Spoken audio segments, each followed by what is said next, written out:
النهارده بقى هتكونوا معايا في الجولة وفسحة النهارده يعني هتقضّوا معايا إن شاء الله كده يوم جميل. عايزة أقول لكم بقى إن أنا اتفسّحت النهارده في مكان جميل جدًا. كان المكان ده هو المكان المُفضّل دايمًا لمّا باحب يعني أقضّي يوم برّه البيت.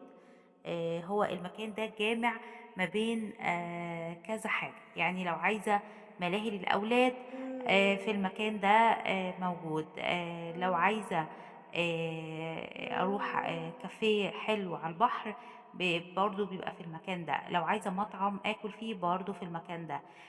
لو عايزة أمشي مثلًا أو إني أنا أمارس رياضة المشي مثلًا مع عيلتي برضه في المكان ده. تعالوا نشوف إيه المكان ده هنكون فين